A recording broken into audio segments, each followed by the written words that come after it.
есептерді қазір талдайтын боламыз. Так, көрініп тұр ма? Менің дауысым естіліп тұр ма? Көрінбей жатыр ма әлі? Көрініп тұр ағай. Так, все онда. Көрініп тұр, естіліп тұр, бастаймыз. Так, мінекей жаңа прогрессия туралы оқушылар сұрап жатыр еді. Мынандай бір есеп келіпті бізге. Осы есепті қазір сіздермен бір талдап өтейік. Сандық неге байланысты, өрнекке байланысты есеп. Қараңыздар. Бұл жерде қандай амалмен шығарған жөн? Калькулятормен тарсылдатып қосып тастасақ та болады. Болады. Мынаны 1-ден 16-ға дейінгі санды, иә. Мына жерде де 1 мен 16-ға дейінгі санды тарсылдатып қосып тастауға болады. Мына екеуін көбейтіп тастауға болады да. Ал енді бұл есепті сіздермен Гаусс әдісімен шығарып көрейік. Жақсы ма? Гаусс әдісі деген не? Гаусс деген бір кішкентай бала болған. Ол осылай тақтаға бір математик мұғалім жазады есеп қатарын. Осыны шығарып бер деген кезде ол өзінің әдісін ұсынған кезде мұғалім айтқан, бұл дұрыс емес деп. Негізі сол баланың сол әдісі дұрыс болған. Сол әдісті қазір сіздермен бірге бөлісе кетейін деп жатырмын. Сонымен Гаусс әдісі. Бізде жалпы x максимумға қосады екен x минимумды көп өткізіп жақша қалады екенмін да көбейтеді екен xn бөлінген 2-ге.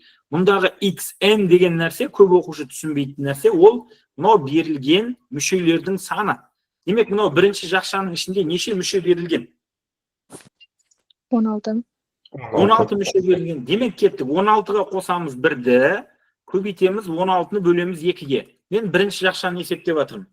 Демек, бірінші жақшаны есептеп жіберсек, 17 көбейтілген 16 бөлінген 2 тең қанша болады? 17 көбейтілген 8 болады, я, өйткені 16 мен 2-ні қысқартып жіберсем, 17-ге 8-ді қосып жіберсем, 136 болады дейді. Енді қараңыздар, мына сол нәрсені жай ғана керісінше жазасапты ғой, мына жерде көріп тұрсыңдар ма? Жай ғана керісінше жазасапты. Демек, оның да жауабы неше деген сөз? 136 деген сөз, я? Сонда 136-ға 136-ны қосып жіберсем қанша болады? 272. 272 болады. Ал енді бізде соңғы амал қалды, ол бізде 16-ны көбейту керек 16-ға дейді. Қанша болады? 256. 256. Демек 272-ден осы 256-ны сарт еткізіп азайтып тастасақ, бізде қандай жауап шығады екен? 16. С нұсқасында. Мынау Гаусстың формуласын жазып алыңыздар. Ертең бір ұзын тізбек келген кезде қабаттагенде мынау қалай шығатын еді деп. Алдағы уақытта мынандай бір есеп күтіп тұр сіздерді. 1, 2, 3, 2025 дейді. Осы тізбектің қосындысы неге тең деген бір есеп күтіп тұр. Сол кезде осы Гаусс әдісін қолдансаңыздар, есептеріңіз тез әрі нақты шығады екен. Түсінікті ма? Түсінікті ма? Тамаша. Ары қарай кеттік онда. Екінші есеп. Жаяу жүргінші тұрақты жылдамдықпен 3 күн ішінде 144 км жол жүрді дейді. Ол күніне 8 сағат жол жүргені белгілі болса, оның жылдамдығын табыңыз дейді. Демек, есептің шартын жақсылап оқысақ, ол неше күн жүрген? 3 күн жүрген екен. Ал күніне неше сағаттан жүрген екен сонда? 8 сағаттан жүрген екен. Бірінші осы 3 күнді мен 8-ге көбейтіп алады екен ғой. Сонда қанша болады бізде? 24 болады екен. Енді тұрақты жылдамдық деген сөз күніге сол бір жылдамдықпен жүріп отырғанда, онда 144-ті мен бөле салады екен 24-ке қанша болады? 6 болады екен. Демек, оның жылдамдығы қанша болған екен? 6 км сағат. 6 км сағат. О, бұңа есеп дұрыс па? Тамаша. Бірақ ана 3 күн деген нәрсені көп оқушы ескермей кетуі мүмкін да, сол кезде қиналып қалама деген ғой. Так, мына бір есеп. Көп оқушының миын ашытатын есеп, қараңыздар. Бұл есепте медиана дейді. Медиана деген не еді? Кімнің есінде? Ортасын аламыз. Оның ортасындағы жай бітіп мұнан ала салам ба? 7-тен 11 ұра. Бірінші өсу ретімен қоямыз дейді. Тамаша, бірінші өсу ретімен қоямыз дейді. Енді мынандай бір жақсы бір лайфхак десем қараңдар. 7-тен 9 и 7-тен 11 десем. Осы екеуі ең шетте тұратын сан десем келісесіздер ма? Жоқ, ана. Мынау неге тұратын сан деп неге келіспейсіздер? Бұл екеуі ең үлкен емес па? Бұл екеуі ең үлкен айтып жатырмын ғой, екеуі оң жақ шетке углға қойып қойын. Екеуі тұра берсін, маған керек емес қой бәрі ол екеуі, дұрыс па? Дұрыс. Маған вообще керек емес ол екен. Бұл жерде бүйтіп сандарды санайтын болсақ, сандар қатары 6. Демек, маған екі шеттегі сан керек емес, маған ортадағы сан керек, иә? Дұрыс па? Медиана табу үшін. Енді біздегі мәселе, бұл жерде қинайтын мәселе, мына шеттегі санды табу, осы екі санды табу. Ол екі сан біздегі тізбектен жазатын болсақ, кішкентай, ең кішкентай екі сан болады да. Онда біз оларды қалай алсақ болады екен, е? 17 Ең бірінші 2-ден 17 тұра ма? Ең бірінші 2-ден 17 тұрады дейді. Неге олай деп ойладыңыз? ең кіші ғой. Ең кішісі сол деп шештіңіз ба? Так, онда кеттік. Біз ұбт тапсырғанда біздің қолымызда не болады? Бізге көмекші калькулятор болады. Тамаша. Процентін алуға, процентін. 1,2 болады, иә? Давайте, асықпай бірге талдап көрейік. Жаңағы 2-ні 17-ге бөлейік. 10-дық бөлшекпен салыстырсақ, тез салыстырамыз ғой. Қанша болады 2-ні 17-ге? 0,11. 0,11 бола ма екен? Тамаша. Енді мен алуым керек, 7-ні бөлуім керек нешеге? 13-ге. 13-ге. 7-ні 13-ге бөліп тастайын. 0,5. 0,5 болады екен. Тамаша. Сонда мен 6-ны бөлмей-ақ қоя салайын, иә? Или 6-ны да бөлейін бе? Жарайды. 6-ны да бөле салайыншы. 6-ны 13-ге бөле салайық, қанша болады екен? 0,4. 0,4 болады екен. Сонда білдік қой бізде. 17-ден 2 дегеніміз ол ең кішкентай сан екен. 5-тен 1 дегеніміз одан кейінгі сан екен. Ортада менде онда 13-тен 6 және қандай сан бар екен? 13-тен 7 деген сан бар екен. Демек мен осы екеуін не істеуім керек? Қосып 2-ге бөлеміз ба? Қосып 2-ге бөлеміз. Кәнекей. Онда біз 13-тен 6-ны қосып жібереді екенбіз, 13-тен 7-ге, и оны бөліп жібереді екенбіз 2-ге. Өйткені бұл медиананың несі бізде? Шарты. Сонымен қанша болады? 26-тан 14. 13-тен 13 деген ол 1, и мына жерде 2. Сонда біздің жауабымыз нешке тең екен? 2-ден 1. 2-ден 1.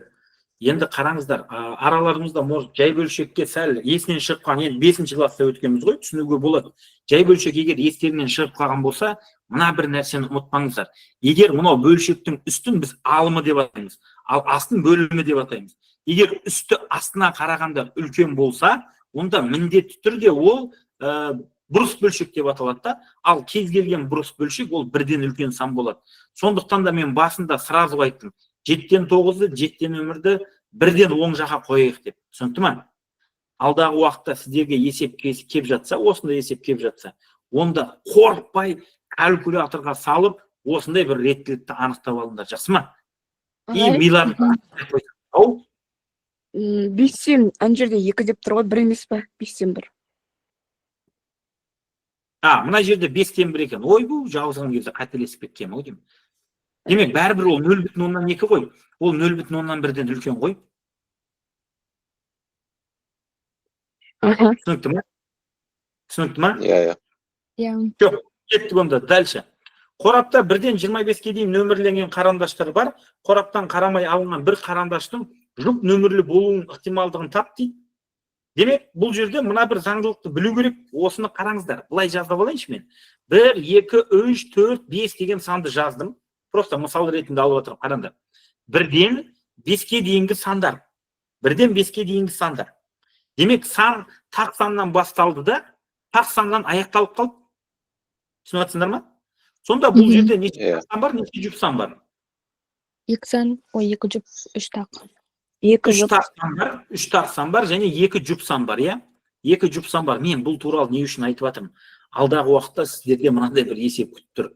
1-ден, мысалы, 2025-ге дейін жазатта, осы жерде неше тақ сан бар деп сұрайды ғой. Ал соның ережесін табу үшін сіздерге осындай бір лайфқа үйретейін деп едім. Менде 1-ден 5-ге дейінгі сандар бар. Жалпы 5 сан бар ғой, дұрыс па? Ол жерде бірінші ереже, бір тақ саннан басталып, тақ саннан аяқталатын болса, онда жалпы неше сан бар дейміз? 5 сан бар. Оған қосамыз 1-ді, бөледі екенбіз 2-ні. Сонда бізде неше шығады? 3 шығады екен. Түсініңіздер ме? Ал егер есеп жұп саннан басталып, жұп санмен аяқталса, мысалы 2, 3, 4, 5, 6 деп аяқталса, дәл солай істейді екенбіз. Бұл жерде неше сан бар? 5 сан бар ма? Оған қосамын 1-ді бөлемін 2-ге. Сонда қанша шығады екен бізде? Тағы да 3 шығады екен. Ал егер есеп тақ саннан басталып, жұп саннан бітетін болса, егер 1, 2, 3, 4, 5, 6 деп жұп саннан бітетін болса, онда ол жерде жай ғана 6-ны 2-ге бөле салады екен, сонда 3 шығады екен. Менің ережем бойынша неше жұп сан бар деді. Көрдіңіздер ме? Алдымен мен неше тақ сан бар деген сұраққа жауап берейін. 1-ден 25-ге дейін неше тақ сан бар? Олай болса 25-ге қосамын 1-ді бөлемін 2-ге. Сонда 26 бөлінген 2 тең болады 13. Сонда ол жерде неше тақ сан бар екен? 13. 13 тақ сан бар. Демек 25 санның 13-і тақ сан болса нешеуі жұп сан? 12. Сонда 12-ні 25-ге көбейтеміз, тең болады 0,48 в. 12-ні 25-ге бөлеміз. 12-ні 25-ге бөлеміз. 12-ні бөлеміз 25-ге. Неге? Өйткені бұл бізде ықтималдық, я? Жалпы ықтималдық туралы тағы да бір қысқаша айтып өтетін болсам, көп оқушының шаршататын сұрақ қой мынау ықтималдық деген, я? Ол бізде n бөлінген n. N дегеніміз қажетті жағдай. Бізге қажетті жағдай. Ал n дегеніміз ол бізде барлық жағдай. Түсінікті ма? Демек, қажетті жағдайды табудың жолын көрсеттім ғой мен, дұрыс па? Қажетті жағдайымыз бізде 12 болды, ал жалпы жағдай бізде 25. Демек, 12-ні 25-ге бөл жіберсем қандай жауап шығады екен? 0,48 шығады екен. Алдағы уақытта жаңағы ережені ұмытқамаңыздар, жақсы ма? Жақсы. Тамаша. Бір жерге бітіп кеткізіп тұрдық қойыңыздар. Ары қарай кеттік. Төмендегі суретте жиналмалы баспалдақ пен оның жанында қарағандағы кескіні көрсетілген дейді. Баспалдақтың биіктігін табыңыз дейді. Енді мынау, мына сурет сәл былай қарап кетіп қапты ғой, ё-майо. Қараңыздар, мен сіздерге мына жерде былай түсініп бере салайын, презентацияны істеген кезде асыққан шығармын да. Мына жерде 3,7 деп тұр. Түсінікті ма? Мынау табаны неше деп тұр бізде? 2,4 деп тұр. Түсінікті ма? Мына жерде көрінбей қапты да, бұл қандай сан екен бізде? 3,7 деген сан. Түсінікті ма? 3,7 метр деп тұр. Мына жерде 2,4 метр деп тұр. Енді осының бізден сұрап жатыр ғой биіктігін тап деп. Дәл осылай биіктікті түсіретін болсам, бұл бізде тең бүйірлі үшбұрыш. А, Б, С деп алатын болсам, тең бүйірлі үшбұрыш. Тең бүйірлі үшбұрыштың өте бір жақсы бір қасиеті бар. Сау болыңыз. Ерте бір мынандай бір қасиеті бар. Бұл қасиетте не істейміз? Тең бүйірлі үшбұрыштың биіктігі түсетін болса, ол өзі түскен табанды 42-ге бөледі екен. Және ол өзі түскен табанға перпендикуляр болады екен. Яғни мына жерде 90 градус жасайды екен. Сонда мына жерде мен Е нүктесі деп алатын болсам, қараңыздар. Сонда пайда болған мендегі мынау Б, С, Е деген үшбұрыш, тікбұрышты үшбұрышта. Түсіндіңіздер ме? Кез келген тікбұрышты үшбұрышқа қатысты есеп болған кезде кімнің формуласы еске түсу керек? Пифагор. Пифагор атамыздың формуласы, я. Демек ол С квадрат тең болады А квадрат плюс Б квадрат. Енді мынау Б-С деп отқанымыз, 3,7 деп отқанымыз бізде С ғой. Ал енді, асты Е-С деп отқанымыз, мына 2,4-тің жартысы. Демек 2,4-ті тарс еткізіп 2-ге бөліп жіберсем 1,2 қалады. Солай ма? Енді бізде мына төменнен бастап жаза салайын. С квадрат бар екен, енді бізге табу керек А квадратты. Демек А квадратты табу үшін С квадраттан азайтам Б квадратты. Сонда менде А квадрат тең болады 3,7-нің квадраты азайту 1,2-нің квадраты. Кім калькулятормен отыр, көмектесіп жіберіңіздер. 3,169 азайтылған 1,144 па? 1,144. Красавчиксың ғой сен. Кеттік ары қарай. Қанша қалады? 1,95. Жоқ, 3 емес, 13. 13. Ей, красавчик, молодец. Ары қарай кеттік. Сонымен азайтып жіберсек? Көрініп тұр ғой, 12-де қанша? 12-де 25. Ей, молодец, 12-де 25. Демек, менде А квадрат дегенім 12,125 екен ғой. Ал енді аны табу үшін осыны түбірдің астына кіргізіп жіберейік, жаурап қалды ау деймін. 12,125. Сонда А тегіншеге 3,15. Демек, бізде қандай жауап шығады екен? С деген жауап шығады екен. Түсінікті ма? Тамаша. Ары қарай кеттік онда. Келесі. Матаның 1 метрінің бағасы 2500 теңге тұрады дейді. Айдың басында матаның бағасы 10% арзандады, ал соңында тағы да 10% арзандады дейді. соңғы бағамен 4 метр мата қанша теңгеге алуға болады дейді.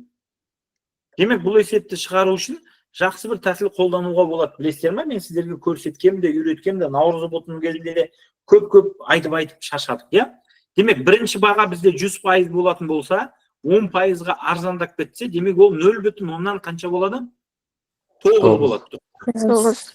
90 деп жаза салайын, қазір түсінбей қалмасын, иә? Тең 90%.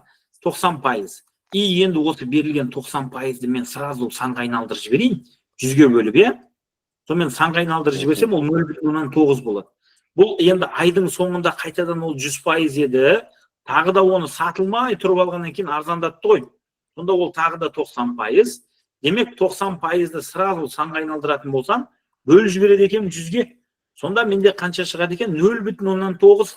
Сонымен не істейміз? 0,9-ды көбейтеміз 0,9-ға. Бізде қандай сан шығады? 0,81. 0,181. Енді осы шыққан санды мына 2500-ге көбейтіп жіберсем, соңғы бағаны алады екен. Кім көмектесіп жібереді екен маған? 2500-ді 0,9-ға көбейтсек па? 2025. 2025 теңге оқыпты, арзандап. Сонда менен сұрап жатыр 4 метр нені? 4-ке көбейте саламыз. 8100. Қанша болады? 8100. 8100 болады екен. Қарап отырсаңыздар, есептің көбі 2025-ке байланысты болып жатыр. Демек, дәл бұл есептер сіздерге арналған есептерді. Яғни 2025-тің түлектеріне арналған. Ау? Ағай, мынау деген кеше келген есептер ма? ұбт-да? Мәз саған секрет ол. Просто тыңдайық, жақсы ма? И бір жерге түртіп жазып алайық. Кеттік. 8 әртүрлі оқулықтың төртеуі геометрия. Яғни геометрия 8, геометрия 9, геометрия 10, геометрия 11 оқулығы. Осы 8 кітапты геометрия оқулықтары бірге тұратындай етіп, неше тәсілмен сөреге қоюға болады дейді. Жалпы бізде неше кітап берілді? 8. 1, 2, 3, 4, 5, 6, 7, 8. Осы есепті көп оқушы, бірақ неге шығаруға қиналады, соның бір лайфхагын үйретіп жіберейін деп сендерге, қараңдар. 2 әдіспен шығаруға болады. Мынау 8-ші кластың геометриясы. Түсінікті ме? Мынау 9-ші кластың геометриясы. Мұқият тыңдаңыздар. Мынау 10-дікі, мынау 11-дікі. Ал мынау қалған 4 кітап, басқа кітаптар білмеймін кім екен, кімдікі екенін, и қандай кітап екенін. Маған ең маңыздысы мынау 4 кітап қой. Осы 4 кітап бір буылмада тұруы мүмкін да. Яғни осы 4 кітап бір буылмада тұр. Олар бір-бірінен ажырап кетпеу керек.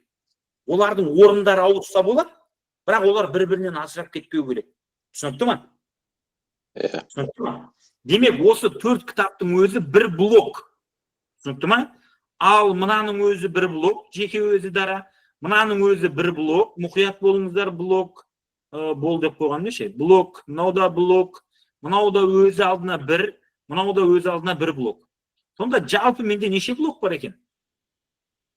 5. 5 блок бар екен. Ой, тамаша. Енді осы 5 блоктың орнын былай ауыстыра беруге болады, дұрыс па? Ол деген сөз бізде n факториал деген сөз ғой. Мұқият болыңыздар. Сонда бізде P5 5 блоктан тұрады екен. Ол 5 факториал деген сөз тең 120-ға. 120-ға. Ал 4-дікі 44 қойжын. 120-ға енді асып қаңыз. Мен қазір 5 блок бойынша әңгіме қылдым. Яғни осы 5 блокты былай алып қоя салайын. Түсінікті ме? 5 блокты ауыстырудың 120 тәсілі бар. Енді қараңыздар, мынау 4 кітап, яғни бір блок болып тұрған 4 кітап, олар бір-бірінен ажырамау керек. Яғни геометрия болып тұру керек та, бірақ олар өз орында, өз ішінде не істеуге болады? Араласуға болады. Мысалы, қазір бірінші 8 тұрма, 8 мына жерге тұруға болады, 11 мына жерге тұруға болады. Сонда осы 4 кітаптың өзара алмасуының неше тәсілі бар? Демек, ол бізде неше факториал деген сөз? 4 факториал. Ал 4 факториалымыз бізде 124. Ал енді жай ғана осы 120-ны 24-ке көбейте салады екен. Қанша шығады? Ағай, 4-тің факториалы разве 124 па? Ойбай, мен 124. Мен 124 дедім ба не? 24 дедім ғой. 124 124 дедіңіз, бірақ 24 жазыңыз. Онда ана төбесіндегі 120-ға қарап, кейін астындағы 24-ке қарап айтып жіберген болды. Бірақ мен жазған кезде 20-24 деп жаздым ғой, қыздар, жігіттер. Иә, 2880. Көбейте саламыз, сол кезде ал жауабы шығады. Все.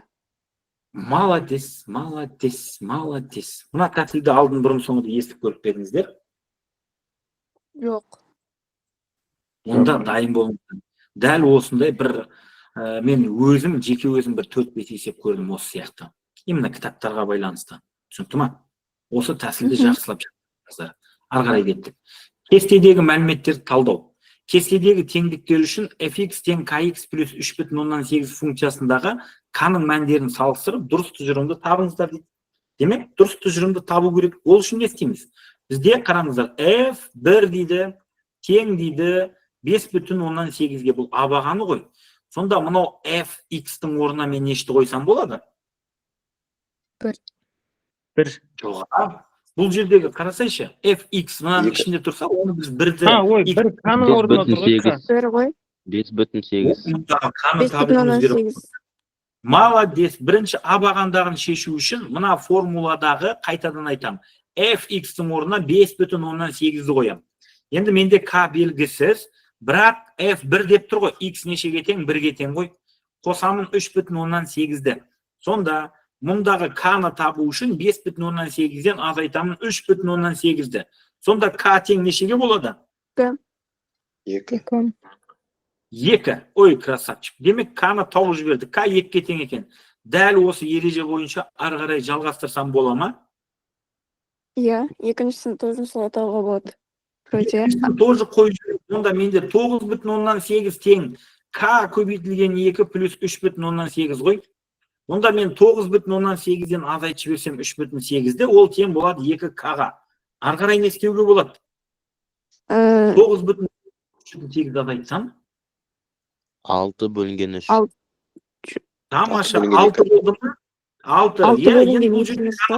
6-ны 2-ге бөлем. Сонда k тең нешке? 3-ке 3-ке. тең. Ал енді бізде ереже бойынша айтады, 2 тұжырымды салыстыр дейді, дұрыс па?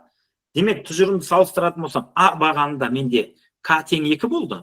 Б бағанында k тең 3 болды, дұрыс па? Енді жауаптармен тексеріп көреді екен ғой, қара. А-ның орнына 2-ні қоям, плюс 3 көбейтілген Б-ның орнына 3-ті қоям.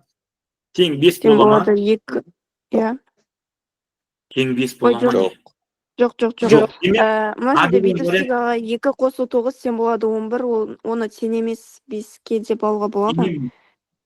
тең емес. Демек, бұл дұрыс емес. Келет ағай. Келе ма сонда? А варианты келе ма? Иә. Жоқ. Д варианты. Келеді ғой. Д варианты келет ағай. Менде қарындасым ау, қарашы. 2 плюс 3 көбейтілген 3 тең 5 десем. Бұл 5-ке тең емес қой, өйткені 2 плюс 9 тең болады. 5-ке болса 11 тең 5. Ол тең емес қой. Көрдің ба? Оны бізде шатасып қалмау керек. Дальше кеттік ары қарай. Бізде А-ның орнына 2. 3 пен 2 бұны шатастырып отырмын ғой. Жақсы. Шатаспай енді. Кеттік. Мына жерде 3 азайту 1. Сонда бізде 2 тең, мына жерде 12 азайту 1 болса, 2 тең болады 11-ге. Тең емес қой бұл, дұрыс па? Иә. Демек, бір вариантта келмейді маған. Онда С вариантты тексеріп жіберсем. 3 тең болады 3 көбейту 2 плюс 1. Сонда 3 тең болады 7-ге. Тең ба? Жоқ, тең емес. Ал енді соңғы вариант қалды менде. 2 қосылған 2 көбейтілген 3 тең 8. Сонда как раз 2 плюс 6 тең болады 8-ге. 8 тең болады екен 8-ге. Болды. Онда менің есебім осы Д нұсқасында дұрыс екен. Түсінікті ма? Иә. Тамаша, ары қарай кеттік. К-ны табуда шатастырып алмаңыздар, жақсы ма? Қайсының орнына нені қою керек екен? Егер жақшаның ішіндегі сан болатын болса, ол x-ке тиесілі сан. Түсінікті ма? Ары қарай кеттік. Арман 1 килограмм банан мен 10 килограмм картоп сатып алуға 2000 теңге жұмсады дейді. Маусымдық баға өзгеруіне байланысты бананның бағасы 15%-ға қымбаттап, картоптың бағасы 25%-ға арзандаса, 2 килограмм банан мен 5 килограмм картопты 2290 теңгеге алуға болады дейді. Банан мен картоптың сәйкесінше бастапқы бағасын табыңызшы дейді. бастапқы бағасын. Арзандағандағы емес, бастапқы бағасын дейді. Демек, бұл жерде кешегі мынау примерно бір 8-ші есеп па болды я өткен нұсқада. Кімнің есінде бар? Осындай бір есеп талдадық. Жауаппен Құлпынаймен алма сондай я? Иә. 2 килограмм алма, 1 килограмм құлпынайға тең деген талдадық қой. Мынау тура сол есеп қой. Енді бұны жауаппен жұмыс істеуге болады, болмаса теңдеулер жүйесімен құруға болады, иә? Енді мен сіздерге қазір теңдеулер жүйесімен шығарып көрсетейін, алдағы уақытта естеріңізде болсын. Келістік па? Тамаша, кеттік онда. Біз бірінші банан дегенді не деп алайық? X. Ой. Банан не болсын? Ол X болсын. Молодец, сатаспадың. Картоп не болады бізде? Y па? Y болады, молодец. Демек, ол басында 1 килограмм банан, яғни X, 1 килограмм 1X деп жаза салайыншы, түсінбей қалмасын деп. Қосамын 10 Y тең болды. Қанша теңге? 2000 теңге болды. Түсінікті ме? Ең бірінші сатып алғанда. Енді маусымдық баға өзгеру деген не деген сөз? Мысалы, банан күз бен қыс айларында қатты сатылады, иә? Өйткені шетелден сол уақытта көп келеді. Ол кезде арзан болуы мүмкін, иә? Күз бен қыс айларында. Ал көктемнен жазға ауысқан кезде наоборот ол не істей бастайды? Қымбаттай бастайды. Неге? Өйткені ол азая бастайды. Ал енді бізде қыс айларында біздің елде картоп өспегендіктен картоп может көктем уже жазға қарай арзандап кетуі мүмкін. Өйткені уже оңтүстік жақ картоп шығарып сатып бастайды. Өйткені уже март-апрельдің кезінде оңтүстіктен картоп шығады. Сондықтан да ол арзандауы мүмкін да. Енді осы кездегі біздегі баға ойнау мәселесін қарастырайық. Егер 1,15%-ға қымбаттады десе, бананның бағасы екінші рет өзгергенде 100 плюс 15 болады, дұрыс па? Жаңа ғана осы туралы айттым. Бұл бізде 115-ке тең болады. Енді мен оның пайыз ғой, мен оны санға айналдыруым керек та, мұқият болыңыздар. 100-ге бөлетін болсам 1,15 болды. Сонда екінші теңдеуді шығарып атсам 1,15x болады. Бананның бағасы қымбаттаған баға. Түсінікті ма? 1,15x. Ал енді картоптың бағасы арзандады, бірақ өтірік, иә? Қазір картоптың бағасы өте қымбат. Бүгін 400 теңгеден алып келетім. Иә, шынымен бүгін 400 теңгеден алып келетім. Так, сонымен 75. Енді осы 75 бөлетін болсам 100-ге, ол 0,75 болады екен. Демек, бұны Y-ке көбейтетін болсам, ол 0,75 Y болады екен. Сонда ол қанша теңге төлеген? Ойбай. 2000. Иә, асып қойдым ау деймін. Мына жерге жазып қойыншы, 1,15, өйткені килограммы бар екен ғой. 1,15x өзгергеннен кейінгі 0,75 Y былай жазып қоя салайын. Мен мына жерде қатты асығып кетіппін. Өйткені мен әлі оны килограммдарға көбейтпеппін ғой. Айтпайсыздар ау, ағай шатасып жатсыз деп. Ағай айтқанға қорқып қалдық жатыр. Айтыңыздар, өйткені есеп шығару процесінде бәрібір сондай бір қателіктер кетіп қалуы мүмкін, бірдеңен жақсы не қылмай қалуы мүмкін. Қара, 2-ні көбейтемін 1,15x-ке, қосамын 5-ті көбейтемін 0,75 Y-ке. Сол кезде 2200 теңге. 290. Ой, молодец. Так, мына теңдеулер жүйесін немен шығарамыз? Қосу тәсілмен, орын ауыстыру тәсілмен, кімде қандай идея? Қосумен шығарады, оңай болады. Орын ауыстыру. Орын ауыстыру оңай сияқты ғой, иә? Орын ауыстыру оңай сияқты негізі. Қосуда қиналып кетеміз ау? Мына жерді мен бір тағылап алайын. Сонымен бісміллә деп көрейік кәні. Демек, мынау сіздердің уақыттарыңызды ұстайтын бір есеп болып тұр ғой. Одан кейін жауаппен жұмыс істеуді үйренеміз, иә? Жауаппен жұмыс істеуді үйренеміз. Бізге сол мақұл негізі. Кеттік. Сонымен қараңыздар. Бірінші мынау x плюс 10y тең болады нешеге? 2000-ға. 2000. Кеткен жоқпын. 2-ні 1,15-ке көбейтіп жіберсем, сонда қанша x болады? 2,3x. Молодец, 2,3x. Енді мына жерде, ой, көрдіңдер ме, 5-ті тастап кеттім отағада. 0,75-ті көбейтетін болсам 5-ке қанша болады? 3,75. Қанша? 3,75. 3,75 y болады екен. Я мен бүгін 5 тастап кете бермей. Вот, алда емтихан жақындап келе жатыр, бәріне 5 қойғым келіп жатыр екен. Так, сонымен орын ауыстыру тәсілі бойынша x-ті қалдырамын да 2000-нан азайтамын нешені? 10 y-ті. Енді осыны аламын да мына x-тің орнына апарып қоямын. Сонда 2,3 көбейтілген өрнек болғандықтан жақшаның ішінде жазамыз. 2000 плюс 10 y. Дұрыс алдым ба? Минус емес па ағай? Минус ағай. Минус алу керек еді. Ағай асығып бұның барлығын бүлдірейін деп жатыр. Сонымен ол жерде біз минус алуымыз керек. Минус. Сонымен 3,75 тең болады 2290. 2290. Молодец. Енді фонтанчик әдісімен қатыр құтыр еткізіп ашып тастайық, маған көмектесіп жіберіңдерші ғана. 4600 азайту 23 қосу 3,75 тең болады 2290.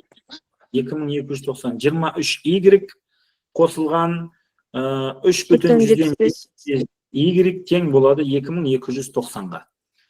Сонымен мына екеуін азайтайын. Өйткені ол азаятын сияқты. Так, 4600-дан онда екеуін бірге неткен кезде 19,25. 19,25 y қалды, е? Тең 2290-ға. Онда 4600-дің қасына мен үндеме 2290 шақыра салайын, ал 19,25 y-ті арғы бетке жібере салайын. Сонда ол плюс болып кетті. 4600-ден 2290-ды азайтып жіберсек? 2310. 2310 дейді. Тең болады 19,25 y-ке. Ал енді осы, ойбай, 23.000 деп жерген емес. 2310-ды не істейміз? Бөлеміз нешеге? 2-ге, ой жоқ. 120. 19,25-ке бөлеміз. 19,25 бөлеміз. 120. Сонда 120 шығады екен. Ди қарайтын болсақ, бұл Б нұсқада дұрыс екен. Ары қарай шығармастан осы жерден тоқтайсақ болады негізі. Жоқ ағай, шығарамыз десеңдер, осы y-ті аламыз да, мына жерге апарып қоямыз. Мінекей, қараңыздар. X, мінекей, мына ауыстырған жеріміз міне жерге әкеп қоямыз. Сонда x тең болады 2000 азайтылған қанша болады? 10 көбейтілген 120 болады да. Сонда 10-ды 120-ға көбейтсем 2000 азайтылған 1200 болады. И сонда x тең болады қанша? 800. Демек, бастапқыда баға 800 және 120 теңге болған екен. Түсінікті ма? Енді оқыңыз бір сарт еткізіп скриндап алыңыздар. Мен қазір тазалап тастайым да, жауаппен жұмыс істеуді бастап жіберейік. Тез. Мына жүйемен шығаруға ешкімнің уақыты жоқ негізі. Ол тек қана физматта оқитындардың уақыты көп. Бізге тарихшыларға жалпы не дейді? Керісінше емес па? Не керісінше? Тарихшыларға уақыт көп сияқты, физмат тапсыратынға қарағанда. Кім айтты тарихшыларға уақыт көп деп? Мен жалпы өзім айтам да, ОГН-ге, шынын айтсам, ОГН-ге, гуманитарияға, вообще математиканың, мына математикалық сауаттылықтың вообще керек жоқ негізді. Енді сонда да беріп қойған ғой, беріп қойған болған екен, біз жауаппен жұмыс істей саламыз, мына жүйенің сіздерге не керегі бар, шын айтқанда, я? Скриндап алдық па?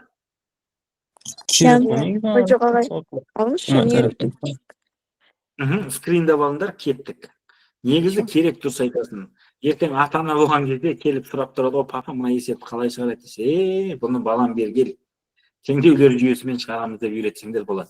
Жалпы бірінші курста сендерге бәрібір математика өтеді. Сондықтан да керек болады. Жай әзілдеп жатқаным ғой. Енді бізге ләжі барынша уақытты былай созбастан да, сіздерде онсыз да контекст болады, анау болады, соның бәрін оқып жүрген кезде уақыт жоғалып кетуі мүмкін да. Ал енді осы есепті қалай біз жауаппен жұмыс істейміз? Өйткені тез жауаппен жұмыс істеу керек қой. Қалай жұмыс істеген дұрыс болады? Қалай ойлайсыздар? Жабай тесімен ба? Жауап. 25 анау, мынау деген мынау. Мінекей, мысалы, мынаның бізге вообще қажеті жоқ деп есептесек. Бізге қажеті жоқ өйткені оның да. Біз енді осы мәселені былай қарастырамыз, жауаппен, чисто.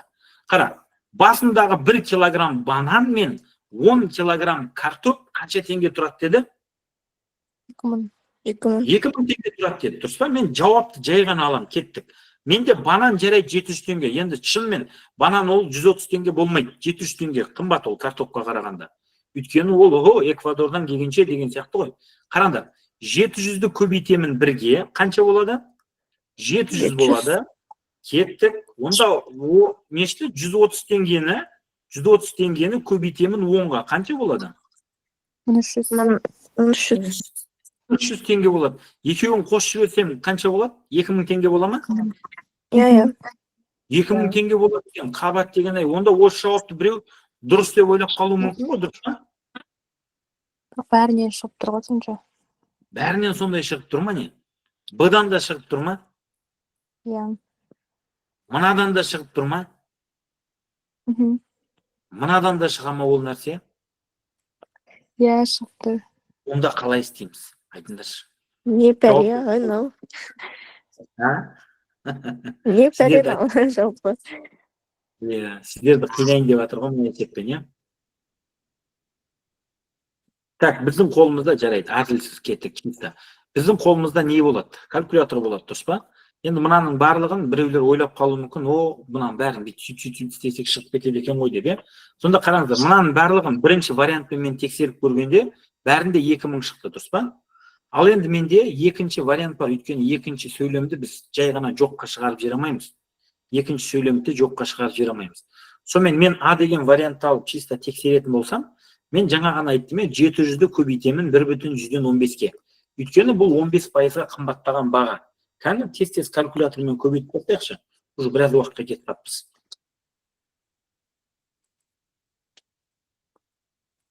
805. 805 теңге болды, иә? Енді осы 805 теңгені маған 2 килограмм банан деп еді, сразу 2-ке көбейтемін. 1610. 1610 теңге болды. Ары қарай кеттік. Енді 130 теңге болатын болса, 130 теңгені көбейтемін 0,75-ке. Өйткені ол 25%-ке арзандап кеткен баға еді. Сонымен 97,15. 97,15, енді оны көбейтемін 5-ке. Қанша болады? 487,15. 487,15. И осы жерде тоқтаймыз. Өйткені біздің есебіміз жауабы 0-мен аяқталып еді, иә? Ал мына есептің жауабы точно 0-мен аяқталмайды. Енді 800 теңгені аламын да көбейтемін 1,15-ке. Тез калькулятормен чисто 920. 920 теңге болды дейді. Молодец. Енді осыны көбейтіп жіберетін болсам 2-ке 1800 қанша болады? 40 болады, иә? Енді 120 теңгені көбейтемін 0,75-ке. Тең болады қанша? 90. 90 бола ма екен? 90-ды көбейтіп жіберемін 5-ке қанша болады? 450. 450 болады екен. Енді осы екеуін қосып жіберсек 2200 қанша болады екен? 90 теңге шығады екен. Түсінікті ма? Жауаппен осы жеңіздер болады. Осы оңай екен ғой.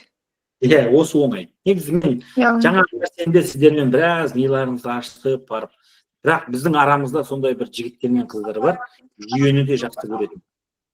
Сіздер үшін арнайы осылай. Ау? Есеп түсінікті болды да, мен бағана андай қиын жолмен шығардық қой, сол кезде чыгыс кеттім да, 1,115 қайдан шықты? Ана 0,175 қайдан шыққанын түсіндім. 1,115% емес пе? 100% еді, ол 15% қымбаттады деді. Сөйтіп мен оны 100-15 деп алып пайыз дедім да, сол 115%-ды сразу 100-ге бөліп жібердім, 1,115 шықты. Түсінікті ма? Қымбаттады. Кеттік ары қарай. Мынау соңғы есебіміз. Дәулет кубиктерден құралған суреттегідей жануар пішінде фигураны бояды. Боялған жақтары суретте көрсетілген дейді. 56 грамм көк бояу жұмсаған белгілі болса, қалған боялмаған жақтарын толық бояуға тағы да қанша бояу қажет дейді. Олай болатын болса, бұл есепті шығару үшін бізге мынандай бір лайфхак керек. Қараңыздар, санап алайық. 1, 2, 3, 4, 5, 6, 7, 8, 9, 10, 11, 12, 13, 14. Общий 14 екен. Демек 56-ны бөліп жіберем нешеге? 14-ке. Тең қанша болады? 4. Қанша? 4. Демек бір жағына 4 кетеді екен. Түсіндіңіздер ме? Бір жағына 4 грамм кетеді екен. Енді қараңыздар, осы көк боялған жағы қажет емес, соның арқасы керек маған. Арқасында нешеу? 12. Арқасында ойбай, алдында 14 шыққан болса, оның артында қалай 12 болып қалады? Қыздар? Ой, артында да 14. Артында да 14. Молодец. Енді біз өткенде кубик санауды үйреткен, естеріңде ме? Өткенде кубик санауды үйреткен, естеріңде болса, иә? Бірінші үстін санаймын. 1, 2, 3, 4, 5, 6. Плюс 6. Демек, оның астында да нешеу деген сөз? 6. Плюс 6, молодец. Енді мынау оң жақтан қараған жерді санаймыз. 1, 2, 3, түсініп жатсыңдар ма? 4 и 5. Демек, оң жақтан 5 болса, демек, сол жақтан да нешеу? 5. 5. Тамаша, кеттік. 14, 6, 6, 5, 5 бәрін қоссақ қанша? 36. Астында біреу қалып қойды ғой. 36. Қай жерде қалып қойды ол? Мына бірінші аяғы. Молодец. Саналды. Мына нәрсе саналмады ғой. Міне, мына нәрсе саналмады ғой, ешкім айтпады ғой. И осының арқасында мына жақта да біреу қалып қойды. Міне, осы жерде де қалып қойды. Демек, оң жақтан санаған кезде деген кезде біз былай санадық, иә? Мінекей, 1, 2, 3, 4 и 5 дедік. Мына жерді айтпай кетті ғой. 6. Түсіндіңіздер ме?